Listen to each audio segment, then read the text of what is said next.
Padre, te damos gracias por tu bondad, gracias por tu amor, gracias por tu misericordia, gracias porque podemos reunirnos aquí hoy, en esta mañana, para honrarte a ti. Gracias, Señor, porque el hecho de reunirnos es para que podamos ir teniendo un vislumbre, para que podamos ir calentando motores de lo que será ahí en el cielo, Señor. De lo que será todas las naciones, de todos los pueblos, tribus y lenguas estarán delante de tu trono, Señor, honrándote a ti. Y todos siendo alumbrados por tu luz, porque ya no hará necesidad que haya sol, porque tu gloria alumbrará a todos. Y podemos, Señor, ya empezar a vivir esto, a empezar a percibir, a empezar a disfrutar el estar expuestos a tu gloria, Señor. Y por eso pedimos siempre, ven con tu presencia sobre nuestras vidas, Señor. Y ayúdanos, porque mientras estamos aquí en esta tierra, Señor, hay una lucha en nuestro corazón. Hay una batalla, y es de la carne contra el espíritu. Y necesitamos tu poder obrando en nosotros, Señor, para vencer esta batalla. Necesitamos tu espíritu obrando en nuestro corazón para quebrantar la dureza de nuestro corazón, Señor. Y hacernos tener un corazón de carne, este corazón que abraza tu verdad, este corazón que abraza tu evangelio, este corazón que abraza a tu presencia, Señor, y te tiene a ti como lo más preciado, como el mayor tesoro. Ayúdanos, Señor. Abre nuestros oídos en esta mañana para que podamos recibir tu palabra como aquellos que tienen oídos para oír. Abre nuestros ojos como aquellos que tienen ojos para ver y así pueden ver. Ayúdanos, Señor, porque sin ti nada podemos hacer. En el nombre de Jesucristo pedimos, Padre. Amén.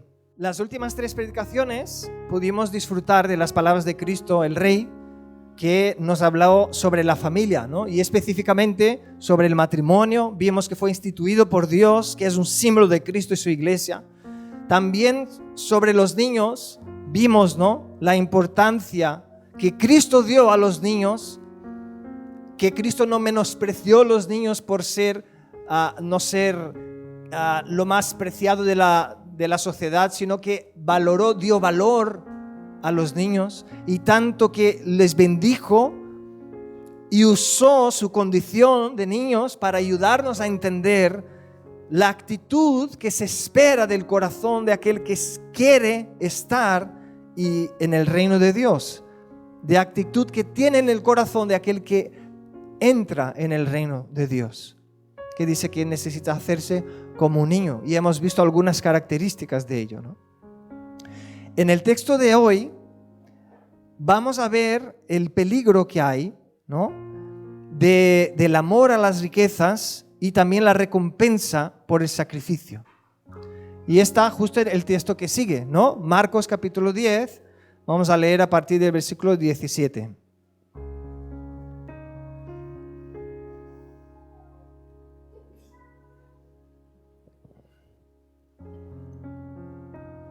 Marcos capítulo 10, a leer a partir del versículo 17 hasta el 31. Dice así: al salir él para seguir su camino, vino uno corriendo e hincando la rodilla delante de él, le preguntó: Maestro bueno, ¿qué haré para heredar la vida eterna? Jesús le dijo: ¿por qué me llamas bueno? Ninguno hay bueno, sino solo uno, Dios. Los mandamientos sabes: no adulteres, no mates, no hurtes, no digas falso testimonio, no defraudes, honra a tu padre y a tu madre. Él, el joven, ¿no?, entonces respondiendo le dijo: Maestro, todo esto lo he guardado desde mi juventud. Entonces Jesús, mirándole, le amó y le dijo: una cosa te falta. Anda, vende todo lo que tienes y dalo a los pobres, y tendrás tesoro en el cielo. Y ven, sígueme tomando tu cruz. Y el 22 dice, pero él, afligido por esta palabra, se fue triste, porque tenía muchas posesiones. Y el 23 dice, entonces Jesús, mirando alrededor, dijo a sus discípulos, cuán difícilmente entrarán en el reino de Dios los que tienen riquezas. Los discípulos se asombraron de sus palabras, pero Jesús, respondiendo, volvió a decirles, hijos, cuán difícil es entrar en el reino de Dios a los que confían en las riquezas. Más fácil es pasar un camello por el ojo de una aguja que entrar un rico en el reino de Dios. Y el 26 dice, ellos se asombraron aún más, diciendo entre sí, ¿quién pues podrá ser salvo? Entonces Jesús, mirándolos, dijo, para los hombres es imposible, mas para Dios no, porque todas las cosas son posibles para Dios. Y el 28 dice, entonces Pedro comenzó a decirle, he aquí, nosotros lo hemos dejado todo y te hemos seguido. Respondió Jesús y dijo, de cierto os digo, que no hay ninguno que haya dejado casa, o hermanos, o hermanas, o padre, o madre, o mujer, o hijos, o tierras, por causa de mí y del Evangelio, que no reciba 100 veces más ahora en este tiempo, casas, hermanos, hermanas, padres, hijos y tierras, con persecuciones, y en el siglo venidero la vida eterna. Pero muchos primeros serán postreros, y los postreros primeros.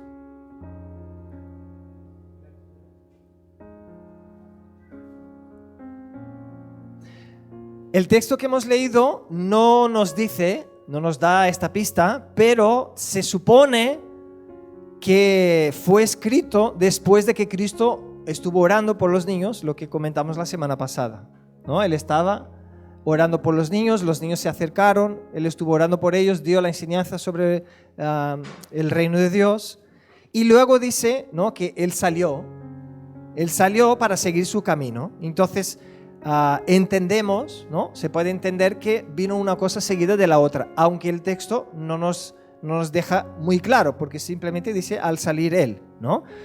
Pero el versículo 17 dice, la primera parte dice, al salir Él para seguir su camino, vino uno corriendo, e hincando la rodilla delante de Él, le preguntó, Maestro bueno, ¿qué haré para heredar la vida eterna? Lo primero, ¿no?, el punto número 1 de esta predicación, que si a ti te gusta poner título en la predicación, ¿no?, esto será el joven rico y el rey. El primer punto es, ¿quién era ese joven? Yo creo que es muy importante entender quién era él, porque entonces nos ayudará a entender el momento que estaba sucediendo delante de Cristo. Porque lo primero que me chocó es que yo leí todo el texto de Marcos y en ningún lugar decía que era joven. Y yo pregunté, ¿y por qué dice que es joven si aquí en el texto no dice nada? Entonces, ¿qué hice? Fui en los otros, ¿no?, evangelios sinópticos, que se dice, que es cuando una historia es narrada por 2 o más evangelios. Entonces fui a mirar a los demás, y sí, en Mateo sí decía un joven, ¿no? Entonces allí está escrito, por eso se dice que era un joven. Entonces, lo primero es saber que la palabra dice que era un joven. Ahora, el concepto joven es un poco abstracto, ¿sí o no? Si yo te digo, imagínate que en la calle estaba caminando una persona muy joven y pasó delante de un edificio muy alto, cada uno de vosotros piensa en una edad de uno que es muy joven, porque depende de la edad que cada uno tengamos. Para un adolescente de 12, 13 años, alguien muy joven tendrá ahí ¿cuánto, no? Tendrá sus 15, 17 años. Y los de 20, los de 20 ya son mayores. El concepto de joven es un poco relativo, pero la cuestión que el Señor quiere transmitirnos era que era un joven en el sentido de que una persona que no era considerada en la sociedad como una persona ya anciana, ¿vale? Entonces, lo primero, era un joven. No tenemos mucha información de este joven, pero en Mateo dice que él era joven, y en Lucas nos da una información importante. En Lucas dice, un hombre principal. Entonces, con esta información ya vemos que no era un cualquiera. No era simplemente un joven de allí del pueblo que simplemente se acercó a Cristo y le hizo una pregunta. Dice que era un hombre principal. Entonces, algunos suponen que podría ser alguien responsable en la sinagoga, que tuviese una responsabilidad allí en la sinagoga. Entonces, le consideraban como principal. Esto es un término fuerte, ¿no? No es cualquiera que lleva un término así. Este es un joven, un hombre principal, ¿no? Entonces, con este entendimiento, esta expresión, ¿no?, de que era un hombre principal, era un joven, entonces se ve que él tenía un lugar de preeminencia delante del pueblo. Era una persona conocida y una persona respetada en el pueblo. Ahora, teniendo este entendimiento, ¿os podéis imaginar el alcalde de Lleida entrando por esta puerta y arrodillándose aquí y haciendo una pregunta a nosotros? Se nos parece muy raro, ¿verdad? Pero así de chocante fue para ellos que estaban allí. La gente del pueblo, cuando vio a este hombre principal, de repente correr. Esto me ha chocado mucho, porque cuando miramos la cultura de los judíos, un hombre no acostumbraba a correr, porque en aquella época las ropas que llevaban eran como faldas largas, ¿no? Entonces, para un hombre correr tenía que levantarse sus ropas, ¿no?, enseñar sus piernas, y para poder correr. Entonces, correr en aquella época un hombre era una señal de debilidad, era una señal de que uno no era importante, porque tenía algo más importante que él, porque por eso tenía que correr. Tenía toda una cultura por detrás.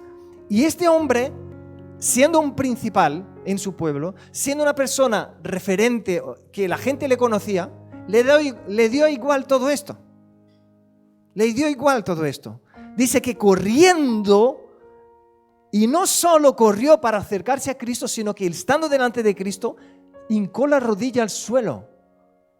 Es que yo pregunto, ¿hacía falta que hiciese esto? ¿No? Si Cristo estaba allí, no hacía falta simplemente acercarse y hacer la pregunta. Entonces, ¿por qué? ¿Por qué él hizo esto? Y yo llego a entender que él tenía un clamor en su corazón. Había algo que afligía su corazón. Había algo, como comentábamos con los jóvenes, había una sed en su corazón que él notaba que le faltaba algo.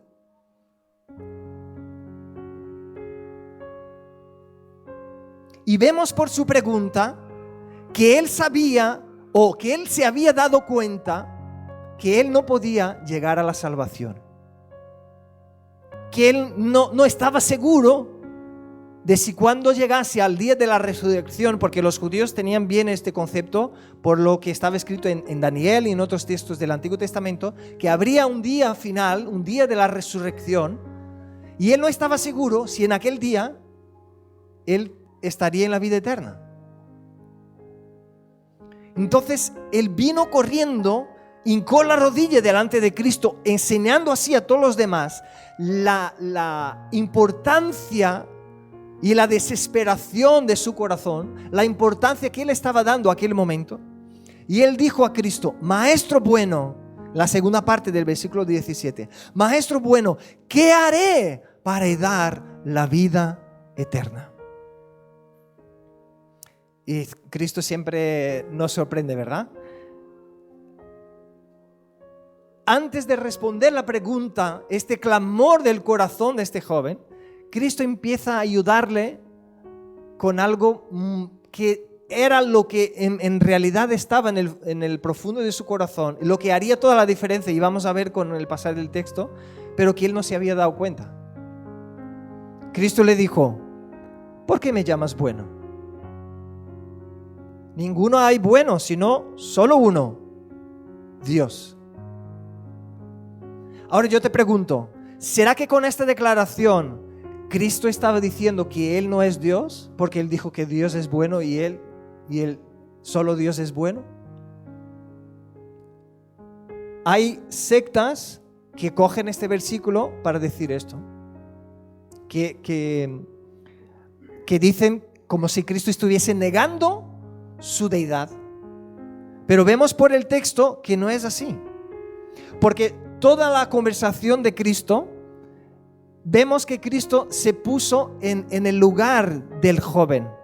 Y Cristo entró en la manera de razonar del joven, y desde allí Él fue intentando sacar al joven de su manera de razonar. Entonces Cristo empieza diciendo esto: a ver, tú me llamas bueno, pero a ver, vamos a poner las cosas claras. Tú me estás viendo como un maestro cualquiera. Tú me estás viendo como un hombre que te puede dar una respuesta. Entonces vamos a dejar las cosas claras primero. Solo hay uno que es bueno, y este es Dios. Entonces no busque que un hombre sea bueno, no busque la bondad en el hombre, sino que entienda que la bondad viene de Dios y solo Él es bueno. Entonces Cristo primero le aclara esto, y es tremendo, ¿no? Ahora, cuando Cristo dijo: ninguno hay bueno, ¿crees que Cristo también estaba negando que Él es bueno? Cuando Él dijo solo Dios es bueno, ¿estaba negando que Él también es bueno, que Él es perfecto? Tampoco. Otra vez, ¿no? Él está apuntando a que el joven pudiese enfocar su corazón de manera correcta, porque el joven no veía a Cristo como Dios. Estaba mirando a Él como un hombre, como un rabino, como una persona sabia. Y vamos a ver que esto se queda evidente por la reacción del joven. Cristo, con esta enseñanza, ¿qué quería decir a este joven? Lo que nosotros después recibimos la revelación, ¿no? A través de los escritos de los apóstoles, que no hay ni una persona, ni un solo, que pudo hacer lo bueno.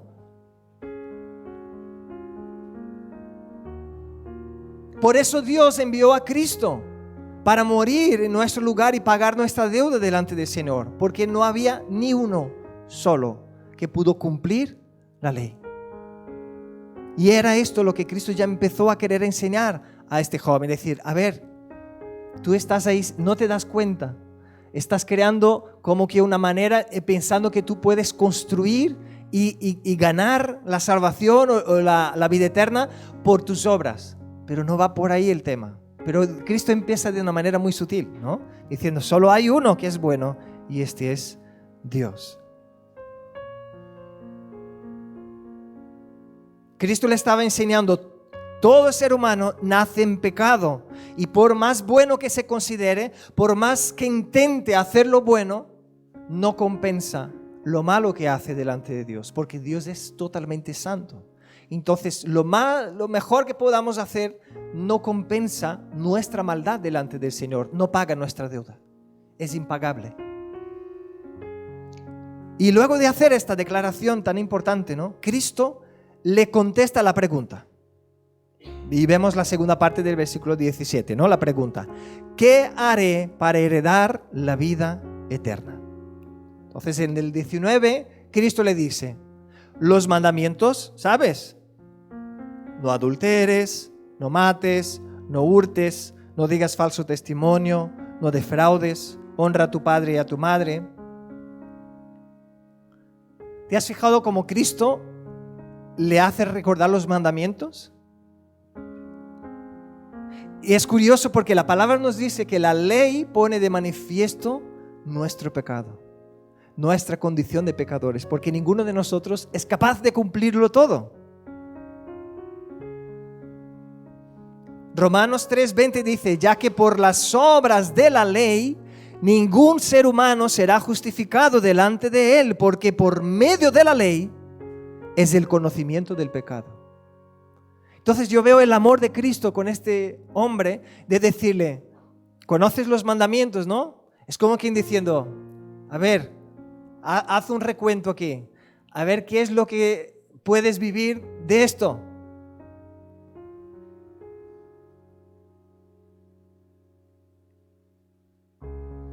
Y una cosa que yo no me había fijado y meditando en esto he podido percibir es, ¿te has fijado que de los mandamientos, o de los 10 mandamientos que fueron los más citados, ¿no? Solo había una expresión aquí que no está tal cual en los 10 mandamientos, pero la parte que dice, honrarás al Señor tu Dios, solo a Él adorarás, no te harás imagen de escultura, ¿no? Es decir, todos los mandamientos que hablaba de una relación del hombre con Dios, Cristo no mencionó. Solo mencionó los mandamientos que hablaba del trato con los hermanos. Y yo creo, ¿no? Yo creo que Cristo hizo esto porque luego recibimos, ¿no? A través del escrito de 1 de Juan 4:20 que dice, el que no ama a su hermano a quien ha visto, ¿cómo puede amar a Dios a quien no ha visto? Es que no hacía falta hablar todos los 10 mandamientos, porque si él no podía vivir ya lo que Cristo estaba diciendo, ya quedaba evidente que él no amaba a Dios de todo su corazón.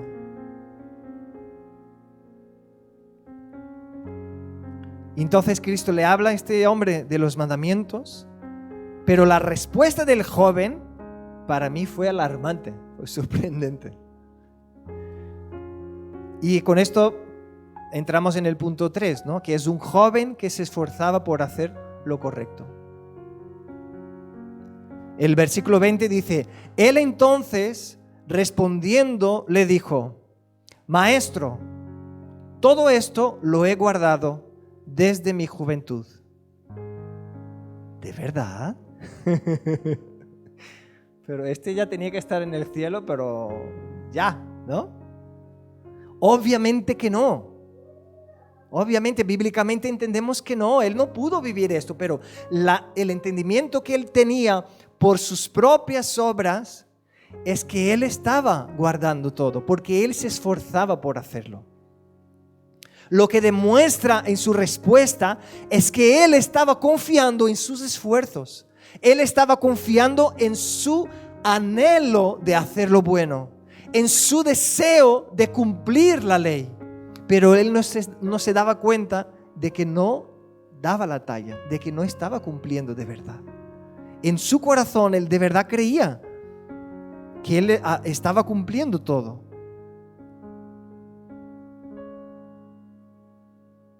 Y a veces tenemos la tendencia, ¿no?, a enfocarnos en las cosas buenas que hacemos y fingimos que lo malo no está ahí, ¿no? No queremos lidiar con esto porque nos trastorna. Entonces queremos olvidar, queremos fingir que no está.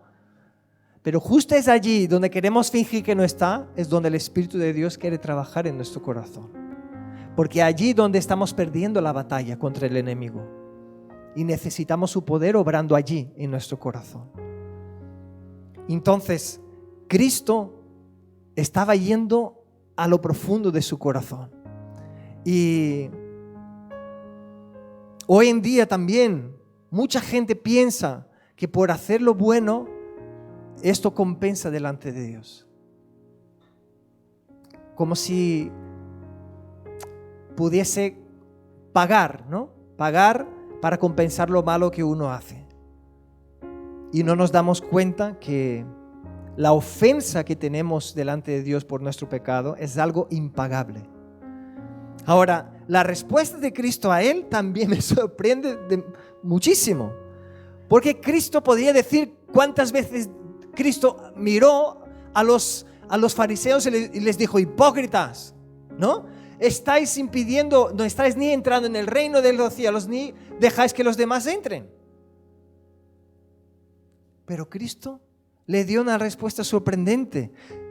Dicen, entonces Jesús mirándole, le amó. Y le dijo, una cosa te falta.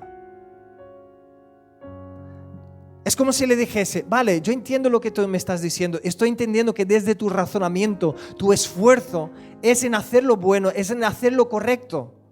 Te estás esforzando por vivir lo correcto, por cumplir los mandamientos. Pero te falta algo. Y es por eso que estás aquí. Porque te falta algo. Si no, como principal, tú no estarías arrodillado delante de alguien para preguntarle algo. Te falta algo. Tú te das cuenta, pero aún no sabes lo que es. Es como si Cristo le dijese esto, ¿no? La versión amplificada de Luciano. Dice, una cosa te falta.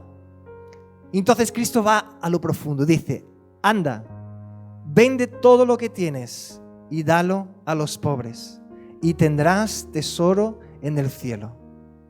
Pero no acaba por aquí. Dice, y ven, sígueme tomando tu cruz. ¡Wow! Es que es impresionante, ¿no?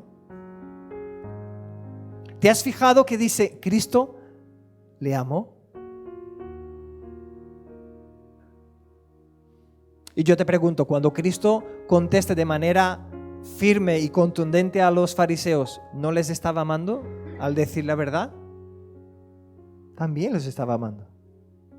Pero aquí el Señor nos quiere hacer ver que hay algo en la manera de Cristo relacionarse y llegar al corazón de este joven, que es entrar desde su corazón, desde su manera de pensar y hacerle una invitación de decir, mira, yo entiendo lo que tú me estás diciendo. Yo miro a tus ojos y yo veo sinceridad en ti. Porque lo que él rechazaba de los fariseos era que iban siempre con la mentira delante. Entonces Cristo le miró a los ojos y le amó y dijo, yo te entiendo, pero mira, te falta una cosa. Y si puedes hacer esto, ya tendrás todo lo que necesitas. Todo lo que estás buscando es lo que te falta. Aquí tengo tu respuesta.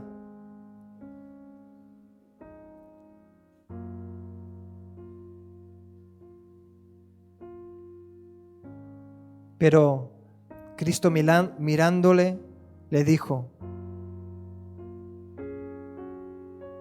¿me has preguntado qué tienes que hacer para heredar la vida eterna? Pues aquí te diré lo que tienes que hacer. Cristo no fue en los detalles para decir, mira, lo que tú estás hablando no es coherente, no tiene coherencia con la verdad. Cristo no fue perdiéndose por las ramas. Cristo fue a la raíz del problema de su corazón. Y le dijo, una cosa te falta.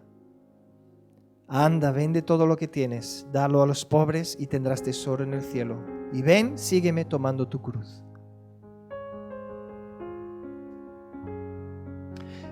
Hay un detalle que vemos aquí, que seguramente Cristo por mirarle a los ojos, ¿no? Estar atento a su corazón y siendo Dios, se dio cuenta enseguida, es que este hombre le preguntó qué podría hacer para ganar o para heredar la vida eterna. ¿Puedes ver lo mismo que yo aquí? Este hombre, con su esfuerzo, con su buena voluntad de hacer lo bueno, pensaba que para poder llegar a ganar la vida eterna, necesitaba hacer algo más. Porque él estaba acostumbrado a que si tú quieres algo, tienes que luchar y conquistar, porque si no, nadie te lo dará gratis. En esta vida, nadie te dará nada gratis. Si alguien lo hace es porque tiene otras intenciones. ¿Cuántos ya han escuchado esto, no? Entonces él tenía esto en su corazón. Si yo quiero algo, si yo quiero la vida eterna, tengo que luchar y tengo que hacer algo para ganarla. Entonces él se esforzaba para hacer lo que él creía correcto, pero sentía que no era lo suficiente. Por eso estaba desesperado. Yo veo una actitud desesperada de él delante de Cristo. Pero aún así, él seguía pensando que podía hacer algo para merecerlo, para conquistar. Y me impresiona que Cristo tampoco entró en este detalle con él. Cristo no estuvo ahí dando una clase de teología diciendo, oye, a ver, chiquillo, es que las cosas no funcionan así. Tú estás buscando conquistar las cosas por tu fuerza, por tu voluntad, pero no es así que funciona. Es que aquí la salvación es por la gracia. ¿De qué iba a servir si Cristo estuviese dando todo este discurso? Principalmente porque Cristo aún no había muerto, Cristo aún no había resucitado y este joven no tenía toda la revelación que nosotros tenemos hoy después de que Cristo resucitó. Entonces Cristo no fue a dar una clase de teología para este hombre. Cristo le amó, fue a su corazón. Y desde allí Cristo le dijo, yo sé lo que te falta. Ahora, lo que me impresiona aún más en la respuesta de Cristo es que Cristo no solo le dijo, ve y vende todo lo que tiene, entrega a los pobres y tendrás tesoro en los cielos. Cristo le dio la oportunidad de ser uno de sus apóstoles. ¿Sabes qué es esto? Hoy en día todos hablamos de los apóstoles. El valor que hubo en la vida de aquellos que entregaron su vida para seguir a Cristo, lo conocemos hasta hoy e incluso serán honrados delante del Padre, porque dice Cristo a sus discípulos, ¿no? Que estaréis conmigo en el final de los tiempos y vamos a juzgar a las naciones. Es como dice, sentaréis aquí conmigo para juzgar. Es que esto es tremendo. Cristo le dio la oportunidad a este joven de estar entre los discípulos de Cristo. Allí estaba la respuesta que este joven estaba clamando. Allí delante de sus ojos estaba la esencia, lo principal, el camino, la verdad y la vida. Cristo, el Hijo de Dios.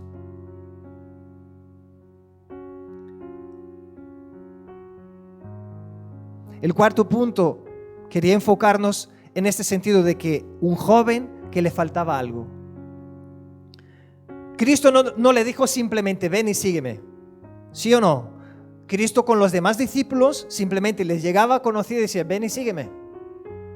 Y ellos dejaban y seguían a Cristo. Pero ¿por qué no hizo lo mismo con este joven? ¿Por qué no simplemente le dijo, ven y sígueme? Porque estaba ministrando su corazón.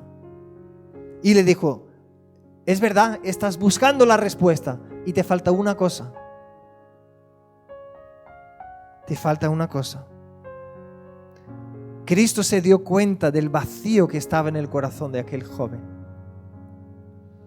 Cristo se dio cuenta que él se estaba autoengañando, diciendo que podía llegar a conquistar su entrada al cielo.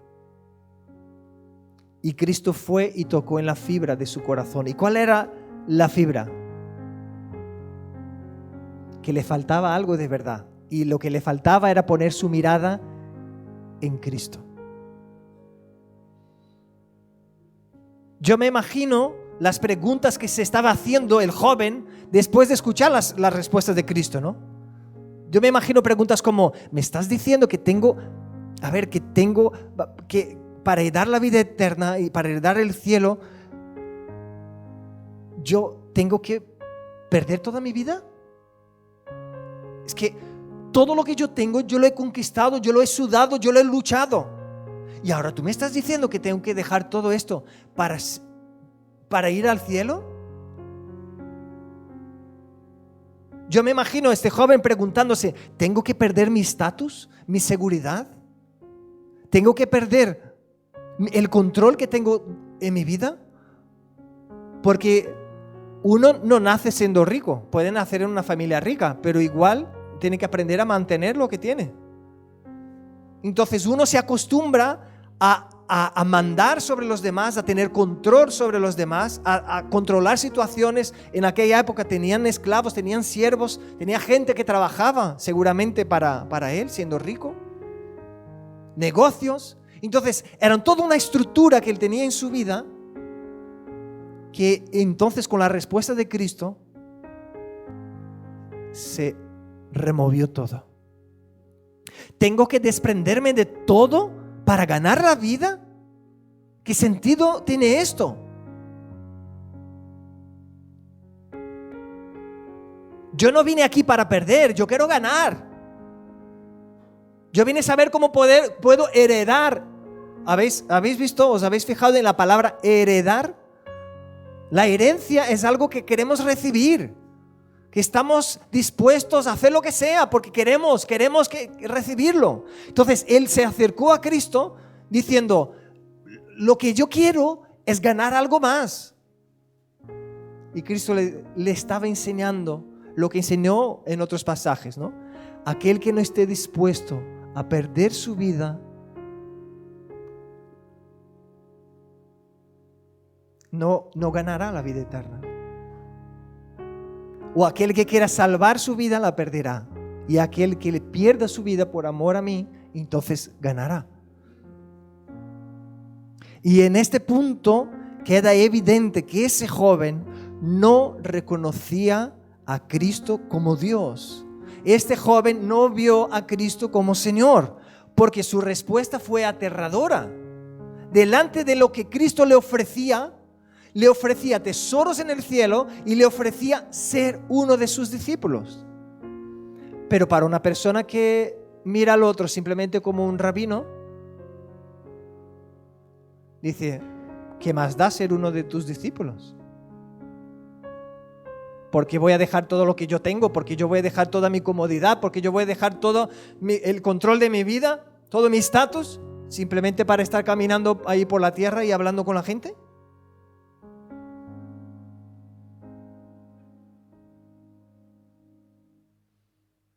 Este era el pensamiento que estaba en este joven. Y vemos que era así porque en el versículo 22 dice, pero él, afligido por la palabra que Cristo le había dado, afligido por la respuesta de Cristo, se fue triste. Y dice, se fue triste porque tenía muchas posesiones. ¿Te das cuenta que Cristo amablemente respondió a la pregunta que el joven le hizo? Él la contestó. Señor, ¿cómo hago? ¿Qué tengo que hacer? Cristo le respondió, le contestó esta pregunta. Pero no era la respuesta que el joven quería. No era la respuesta que el joven esperaba. No era la respuesta que su corazón deseaba. Pero era la respuesta que él necesitaba escuchar. Era de verdad donde estaba la raíz del vacío que él estaba sintiendo y por eso fue a buscar una respuesta.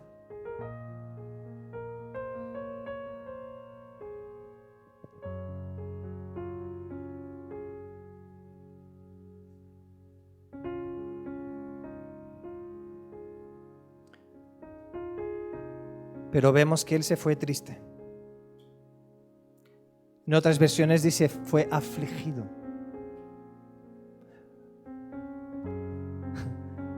Meditando en esto, yo pensaba, ¿no? La ilusión que muchas veces tenemos, ¿no? Es de acercarnos al Señor, ¿no?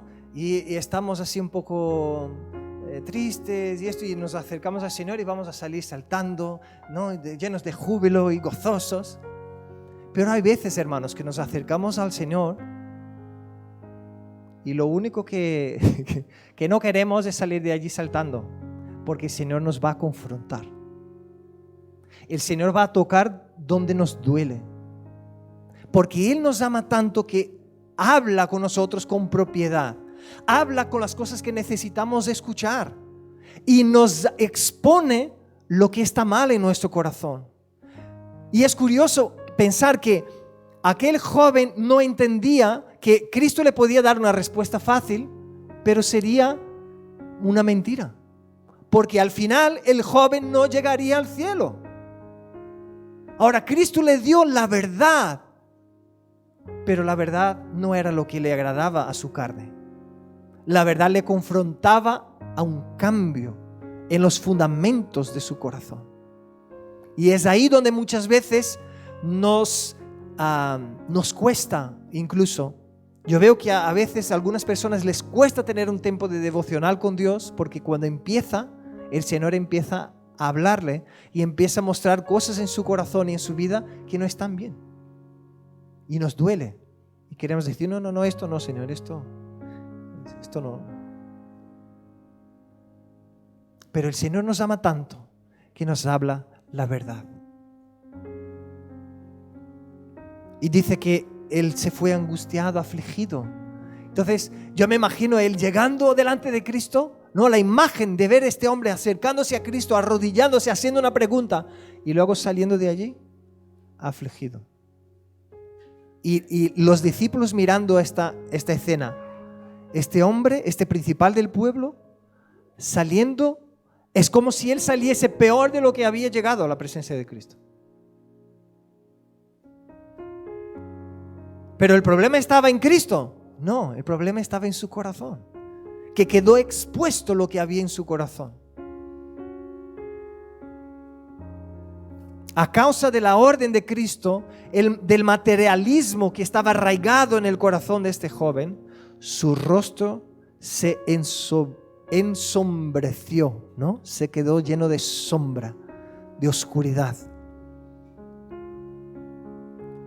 Tan lleno de entusiasmo estuvo al comienzo, ¿no?, de la conversación con Cristo, y tan afligido y triste estaba ahora, resentido.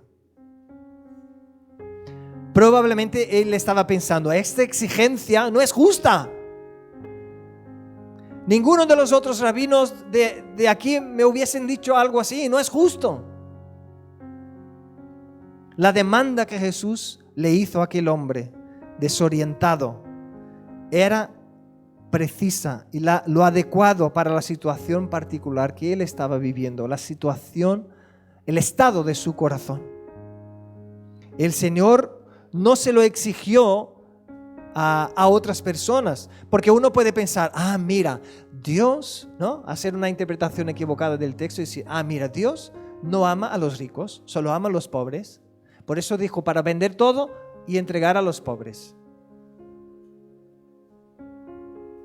Pero si fuese verdad, entonces Dios no hubiese bendecido a Abraham, que dice que tenía muchas posesiones, incluso su sobrino, ¿no?, quería estar siempre con él porque Dios le bendecía. Y Dios no le dijo que tenía que abandonar. José de Arimatea, que la palabra también dice que tenía dinero. Es decir, hay unas cuantas personas en la palabra de Dios que dice que tenían recursos financieros, eran ricos, y el Señor no les dijo que tenían que dejar. Entonces, ¿por qué dijo justo al joven rico? Porque era lo que él necesitaba. Entonces Dios no tiene nada en contra de las riquezas. Incluso Dios promete prosperidad a su pueblo. Promete que tendremos una vida próspera. Es decir, vamos a tener lo suficiente para el propósito que Él tiene para nuestras vidas. Y lo suficiente de Dios abunda tanto que tendremos para compartir con los demás. Esta es la prosperidad delante del Señor. Y hay personas que vemos en la palabra que tenían muchos bienes y el Señor no les dice para dejarlo todo.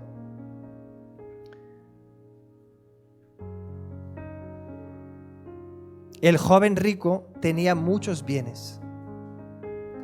Los poseía, pero el problema es que sus bienes también le poseían a él. Le sujetaban con sus garras. Se puede ver que aquel joven necesitaba exactamente el trato que Jesús le daba.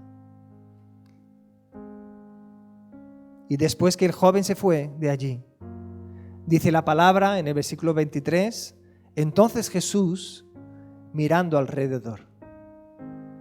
Entonces fíjate en la escena, ¿no? Ellos estaban allí saliendo para ir de camino, se acercó el joven, se fue y ahora queda Cristo y sus discípulos. Entonces Cristo hace una pausa dramática, ¿no?, para dar importancia a lo que ellos están viendo. Dice que miró alrededor. Y al mirar alrededor dijo a sus discípulos, cuán difícilmente entrarán en el reino de Dios los que tienen riquezas. Pastor, entonces me estás diciendo que tengo que ser pobre toda la vida, si no, no me voy al cielo. No es esto lo que Cristo está diciendo, y ya vamos a ver. El punto 6 es un joven que confiaba en las riquezas. Entonces vemos que no es cierto que uno tiene que ser pobre toda la vida para ir al cielo. Dios no pone como fundamento si una persona va al cielo o no por tener riquezas o no. Esta no es la cuestión. Entonces vemos en el versículo 24, ¿no?, que Cristo aclara esto. Los discípulos se asombraron de sus palabras, dice, pero Jesús respondiendo volvió a decirles. Pero aquí añadió un punto que es muy importante. Él dijo, hijos. Fijaros el amor de Cristo de hablar ahora con los discípulos diciendo, a ver, hijos, esto es muy importante. Dijo, cuán difícil les es entrar en el reino de Dios a los que confían. A los que confían en las riquezas. Entonces vemos aquí claramente que no es la cuestión si una persona es rica o no. Es la cuestión de dónde está la confianza de su corazón. Porque este hombre, él estaba atrapado por sus riquezas. Porque confiaba, ponía la confianza para su futuro, para su presente. Ponía su confianza en sus riquezas, en sus posesiones.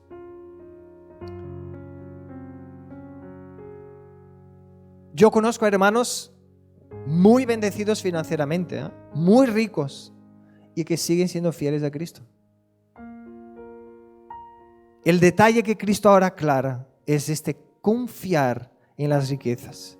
El problema de este joven rico es que ponía el fundamento de su vida en las cosas que tenía. Es como quien dice, yo soy lo que tengo. Si dejo de tenerlo, ya dejo de ser. Y muchas veces el mundo no transmite esta idea. Si tú no tienes el coche que tu vecino tiene, no eres tan importante.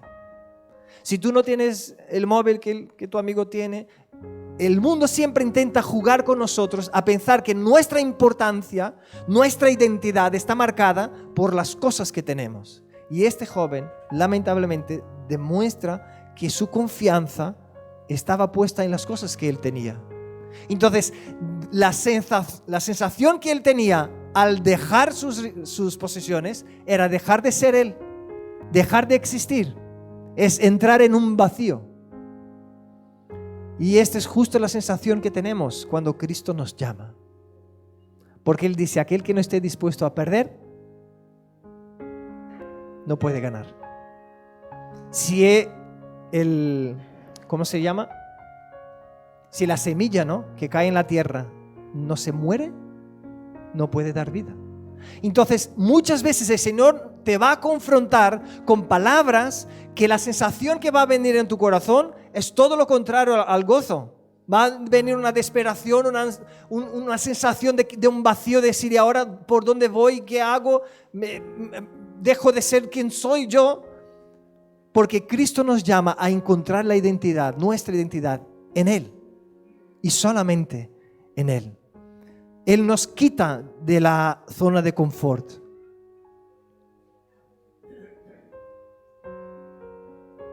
Y seguramente este joven pensó, ¿cómo puede una persona en su sano juicio dejar todo lo que tiene simplemente por salir caminando errante por este mundo?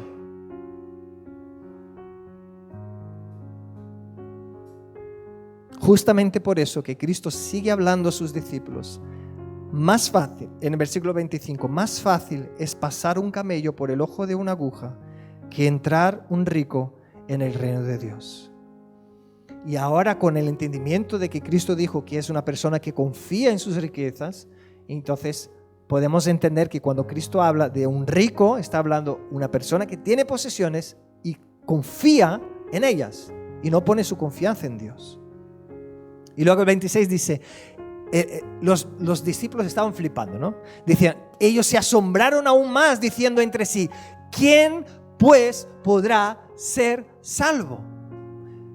Claro, y uno lee esto y dice, a ver, ¿los discípulos estarán pensando que toda la gente de la tierra son ricos?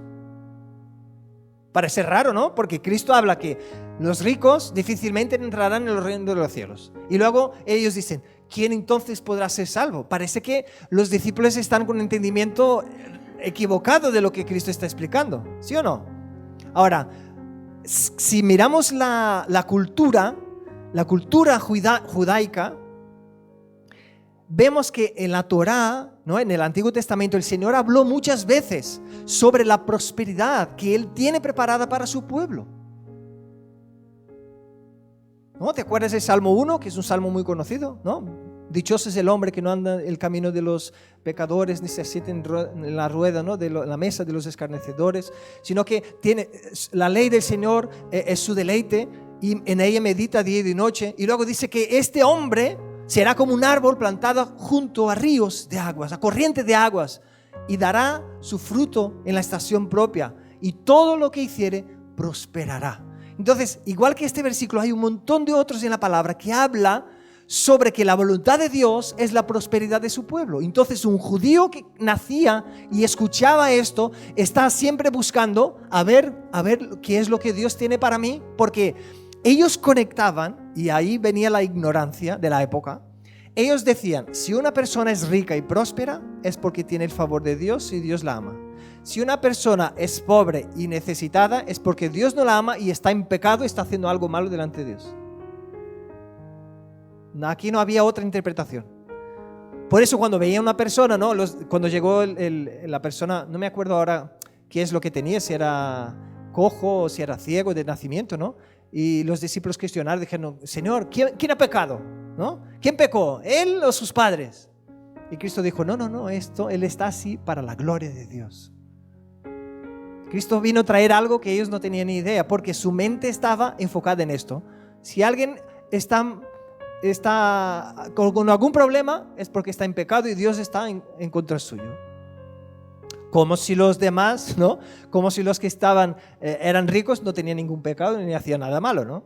Entonces, ves que es una manera muy torpe de pensar, pero ellos tenían esto en su corazón. Entonces, como judíos, ellos anhelaban ser ricos, anhelaban tener posesiones, anhelaban tener una vida halagada aquí en este mundo.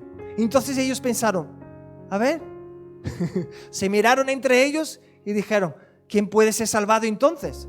Porque los que no son ricos entre nosotros quieren serlo. Por eso ellos tuvieron este cuestionamiento, por la cultura que ellos tenían y este pensamiento de que el que es próspero entonces tiene la bendición de Dios. Y luego dijeron, ¿quién podrá entonces ser salvado si es así? Y el punto 7, yo lo he llamado la solución es Cristo. La respuesta es Cristo. Y una vez más, ¿no?, Cristo sorprendentemente muestra su amor y compasión, trayendo una palabra de consuelo y que es una profunda verdad. El versículo 27, entonces Jesús mirándolos dijo, para los hombres es imposible. Es como si dijese, habéis dado en el clavo, ahora lo habéis entendido. Para los hombres es imposible. Lo que este joven vino aquí a hacer o querer hacer, conquistar la salvación, es imposible, porque no hay un hombre que pueda hacerlo. Pero Cristo no quedó aquí.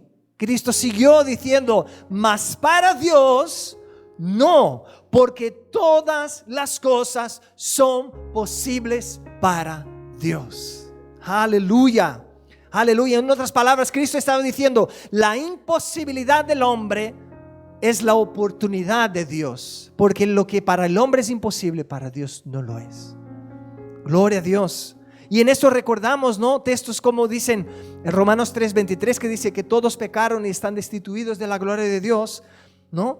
Porque todo ser humano confía en sí mismo, todo ser humano intenta hacer lo mejor que puede y piensa que con esto basta delante de Dios. Pero nadie puede llegar a Dios si no es por Cristo, porque Él dijo, yo soy el camino, la verdad y la vida. Nadie viene al Padre si no es por mí. Con versículos como Romanos 6:23 que dice, porque la paga del pecado es muerte, mas la dádiva de Dios es vida eterna en Cristo Jesús, Señor nuestro. Aleluya. Aquí Cristo llegó al punto que Él quería enseñar a este joven, pero este joven rechazó el mensaje de Cristo. Y entonces Pedro, analizando todo aquello que Cristo estaba, todo el momento que ellos vivieron, el versículo 28 dice: entonces Pedro comenzó a decirle: he aquí, nosotros lo hemos dejado todo, Señor, y te hemos seguido. Parece que es como si en este momento Pedro tiene una luz, ¿no? Ve una luz al final del túnel porque le acaba de preguntar: ¿quién podrá salvarse entonces? ¿No? Y cuando Cristo contesta: para Dios es posible, dice: ah, sí, Señor, mira, nosotros hemos dejado todo. ¿Cómo lo hemos hecho? Es como si se sorprendiese de la obra que el Señor estaba haciendo en ellos y decir: sí, es verdad, el Señor está obrando en mí, Él está haciendo algo. Mira, nosotros estamos aquí, lo hemos dejado todo. Y en este punto, Cristo entonces empieza a hablarles de las recompensas de aquellos que están dispuestos a sacrificarse por vivir con Cristo. Es tremendo, ¿no? A ver, hermanos, nosotros no merecíamos la salvación, el Señor nos da gratuitamente.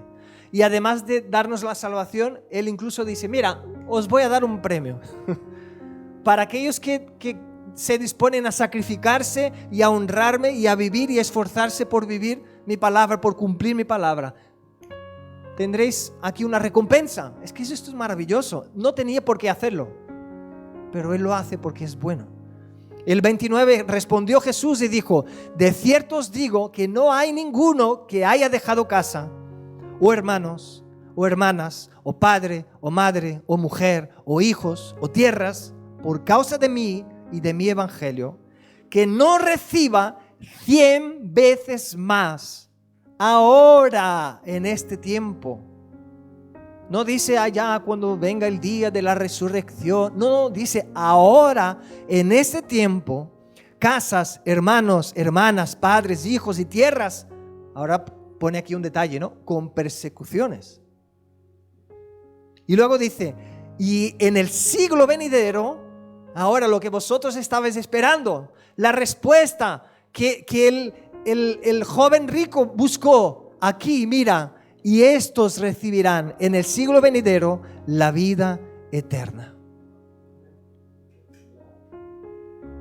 Qué tremendo, ¿no? Qué tremendo poder caminar con Cristo en esta resolución, ver el mensaje que Cristo quiso dar a este joven. Pero qué triste fue ver que él no respondió al llamado de Cristo. Igual que comentaron los jóvenes, Cristo nos hace una invitación. Dice: aquel que tenga sed y quiera, ven y beba. Entonces fue esto lo que Cristo dijo, en otras palabras, a este joven. Dijo: yo veo que en ti hay una sed, hay una necesidad. Entonces, ¿tú quieres? Ven y bebe. Pero por desgracia, este joven rico no respondió al llamado de Cristo. Y en esta mañana, el Señor nos hace el mismo llamado. Yo no sé quién es que está reinando en tu corazón. Yo no sé qué es lo que está en el trono de tu corazón, ¿vale? Y cuando yo digo el trono de tu corazón es, ¿qué es lo que gobierna tu vida?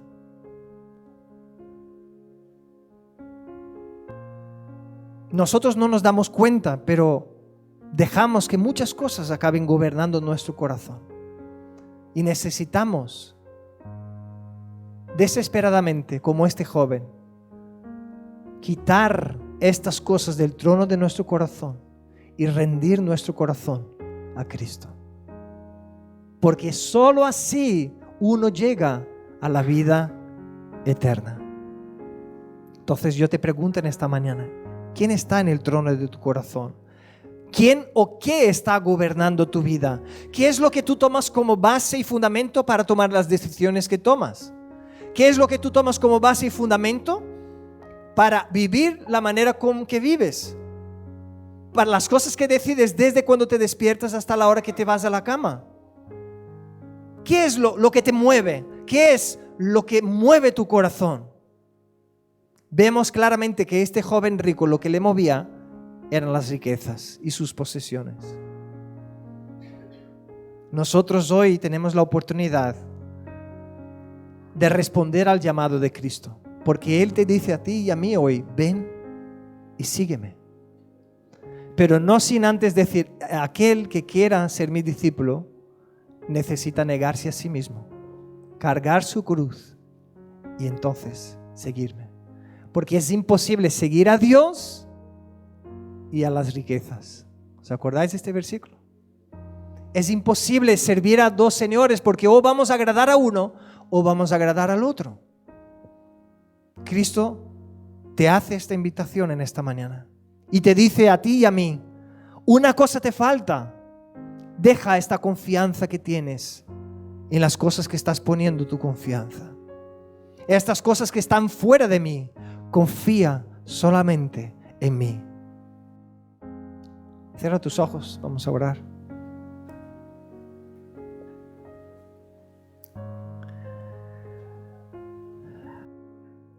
Padre, nos asombra ver que este joven rico estuvo delante del Rey de Reyes y Señor de Señores. Él estuvo delante del agua viva. Él estuvo delante de aquel que podía suplir todo lo que le faltaba. Y dio la espalda y se fue a otro lado, Señor, porque su corazón estaba preso a las riquezas. Nosotros en esta mañana, Señor, pedimos, muéstranos las áreas de nuestra vida, muéstranos las áreas de nuestro corazón donde estamos atados, Señor. Muéstranos las cosas que estamos poniendo nuestra confianza allí. Muéstranos las cosas, Señor, que no las queremos ver, ni queremos hablar de ellas porque nos avergüenzan. Pero por tu amor pedimos, Señor, quebranta nuestro corazón y ten misericordia de nosotros para que no tengamos la actitud que tuvo este joven de entristecerse por escuchar la verdad y perder la oportunidad de ser tu discípulo. Danos la gracia, Señor, de con un corazón quebrantado, reconocer nuestra necesidad y rendir nuestro corazón a ti, Señor. Estar dispuesto a de verdad dejar todo para seguirte a ti, Señor. Sabemos que en tu palabra tú no estás diciendo que tenemos que vender todo lo que tenemos y entregar todo y vivir caminando por las calles, Señor, sin tener rumbo ni dirección ni una casa. Lo que nos confronta, Señor, es que ninguna de estas cosas que tú nos das estén ocupando el lugar que solo tú lo mereces. Es que estas cosas que tú nos das no estén en el centro y gobernando nuestro corazón, sino que seas tú el que gobiernes nuestras vidas y que todas las cosas que tú nos das las podamos usar para tu gloria. Las vengamos a usar como discípulos tuyos para apuntar a ti, para que cuando la gente nos mire a nosotros, pueda vernos a nosotros mirándote a ti diciendo, es por Él, es por Cristo, Él me lo ha dado y a Él se lo entrego. Y yo solo puedo hacer porque el Señor me amó primero y porque Él me amó, entonces yo puedo amar también. Porque Él tiene misericordia conmigo, yo también puedo ofrecer misericordia. Porque Él me sanó, yo puedo ofrecer la reconciliación que Cristo da para que otros también puedan ser sanados. Ayúdanos, Señor, en el nombre de Jesucristo pedimos. Si tú estás aquí en esta mañana y nunca hiciste una oración entregando tu vida a Cristo, y hoy el Espíritu Santo de Dios habló a tu corazón y te diste cuenta que tú estabas viviendo como este joven rico, estabas confiando en ti mismo o en ti misma para llegar al cielo, tienes la oportunidad hoy de responder al llamado de Cristo que te dice, ven y sígueme. Yo tengo agua viva, gratuita para ti. Si tú tienes sed, quieres, ven y sígueme. Y el Señor te invita Y tú puedes responder a esta invitación y decirle, Señor, heme aquí, yo estoy dispuesto, yo quiero seguirte, ayúdame, enséñame, muéstrame el camino, porque yo estoy dispuesto.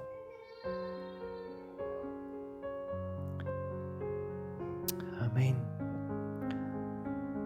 Amén.